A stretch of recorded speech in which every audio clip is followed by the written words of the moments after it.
Good afternoon. My name is Scott Redler, the Chief Strategic Officer at T3Live.com. Welcome to today's recap and look ahead. It is Wednesday, and what a day, right? Came in today, a little quiet open. You had Europe up strong. You had Asia up, and our futures are flattish. But what we were right around the pivot point. I talk about pivot points because this is a decision area on if you've been short and rolling it up. You got to figure out if you're going to continue to recover, or if you were looking for a trade to break out above new highs. That's the rubber match spot, besides other spots. If you recall on Friday, if you're Redler All Access, I said I'm getting long, the spiders, the Russell, I was long a little oil, some individual names, and then we've been basically massaging these trades, and every day I do put up a chart of the S&P cash with different language to help you navigate and adjust around your positions as well as other sectors. And if you look here, boom. Okay, first of all, you guys could have had a nice swing trade, just even based on what happened here post-Brexit. Remember the Brexit move, discount, snapback, commitment. And right here was your evaluation point for a nice trade. Every single day, I beat a dead horse because I feel like I got to beat it into you guys, to watch these things and watch the action. Remember the pre-election sell-off, snapback, and then what happened here? This was the day Donald Trump was elected president. Market did not crash. It actually had a wide range bar, went from down 30 handles to up like 40 handles, took out this descending trend line and put it back on the map, saying basically, I don't care what every expert says out there, the market liked it, maybe they just liked the certainty. And then here is when you could have made your choice.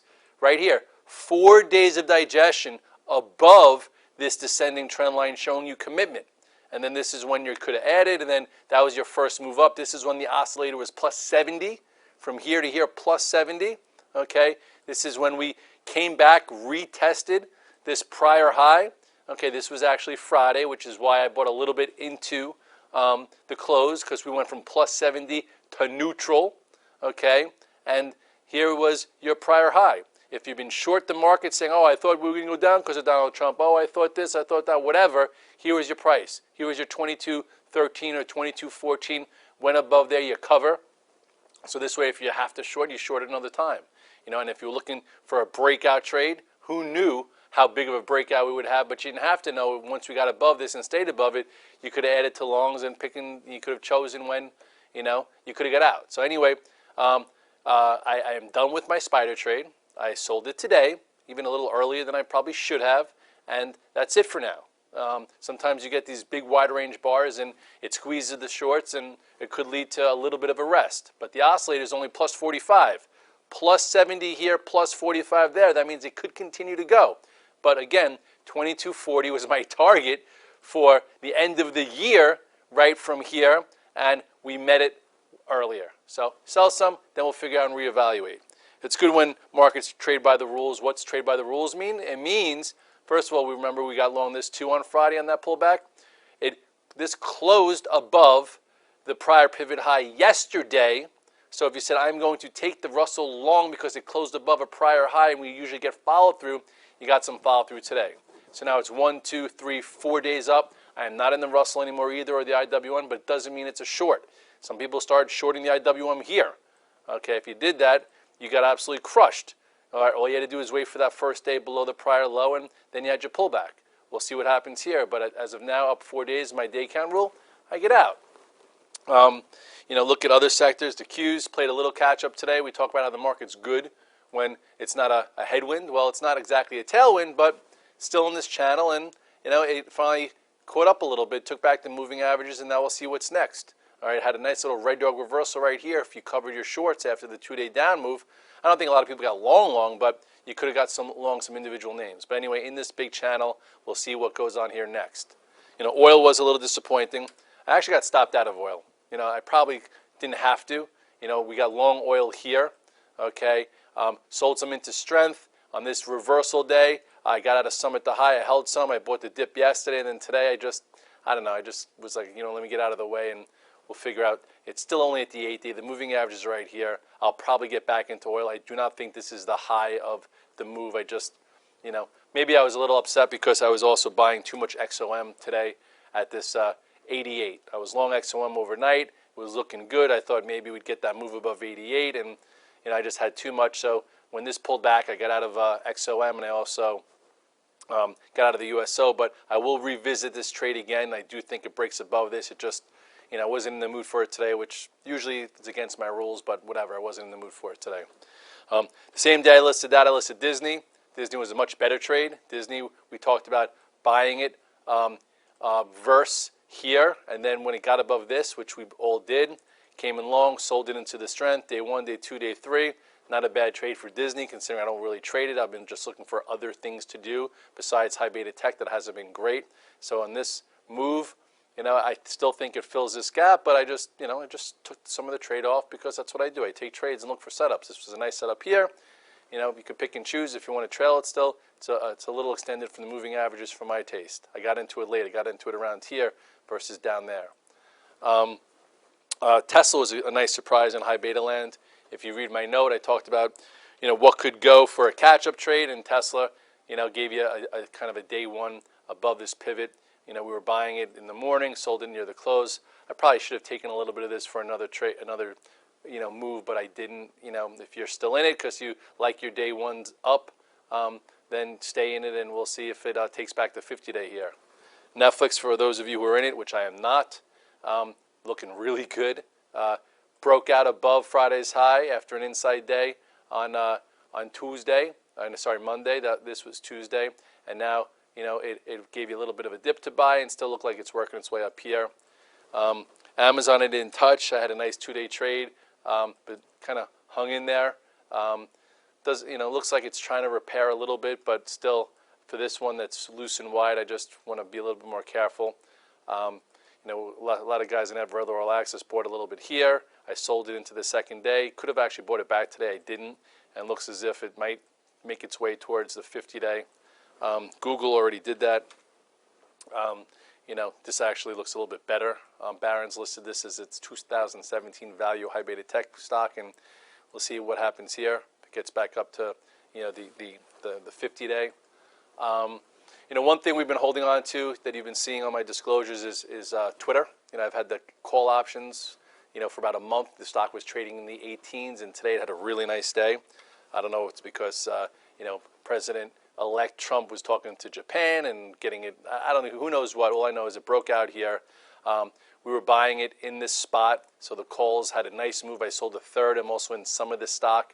Maybe it tries to get up to, this spot and fill some of the gap. I thought it would move up on a takeover into the 22s, but this might even be better.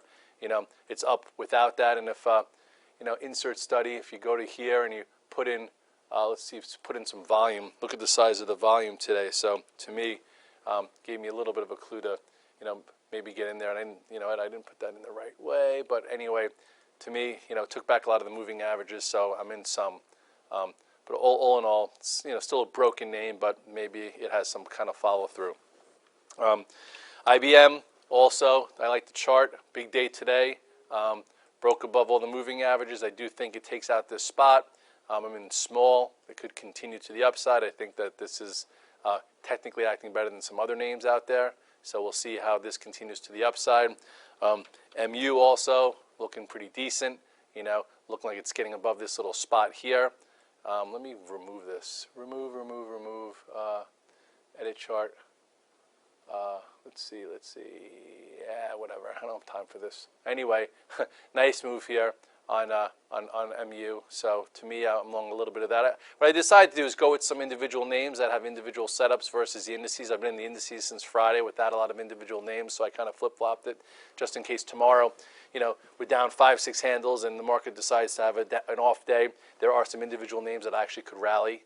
What's it called? At the end of the day, the VIX came all the way back up.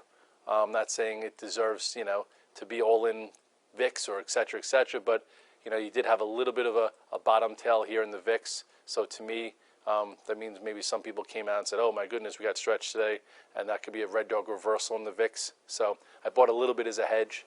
My real big trade this week was Europe. On Friday, I tweeted to Redler All Access saying I'm getting long some EWGs because I think even no matter what happens with the Italian referendum, that Europe could play catch-up. It was coiled. And then on Monday, the Morning Call Express, not in the long-form version, which is 20 minutes just for my paid subscribers, but for everyone, I do a Morning Call Express every day.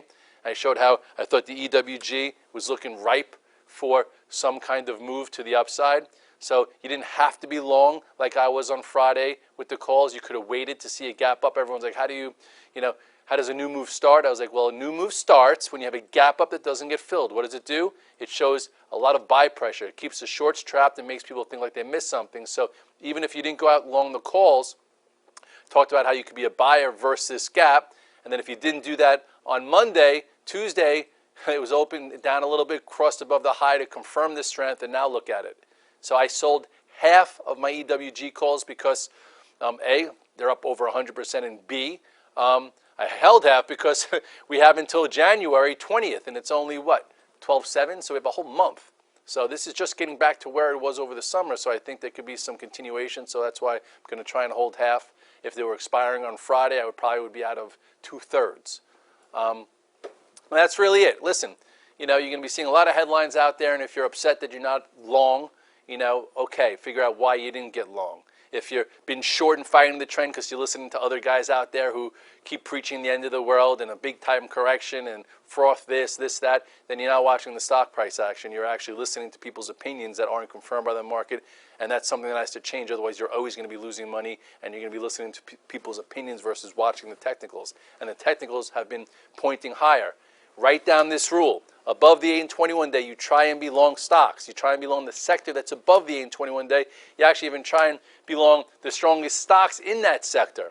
Above the 8 and 21 day, you do not need to be short. Those of you trying to be short because it's hard to buy, you're losing a lot of money here. The worst thing is when you go home today, you're down a lot of money because you were short in the market, and your parents call and say, hey, whoa, Dad was up 280 points. You must have had a great day. And you're like, no, Dad, I was short today, and I've been short for a week. I hate life, and I want to move or switch careers. You have to change what you're doing there. A lot of people, look at the IWM. Okay, let me show you something, guys. Here on the corrective phase, there's your 21 day. It was below it this entire time. Okay, and the 8 day. Okay, look what happened when it took it back. So you could have been out, short. This volume thing that I put in there is a bit horrible. Here from, 122 down to 114, 8 points. And then right here, when it gapped up and took back the 8 day and crossed over the 21 day, what does Red Dog say? Do not be short, try and be long. And then it's been above the 8 and the 21 day thereafter. So not a short. Not something that you should be losing money in. Granted, into this it was hard to buy, but then when it pulled back, okay, that was your spot to be long a little bit.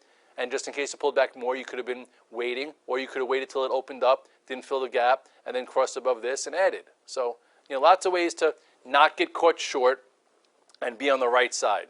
Same thing with these sectors like the TLT. TLT has been below the 8 and 21 day, not after the election, from before the election. That is a 200 day. This is where it was prior. This is a 130. Went all the way down to, what is this?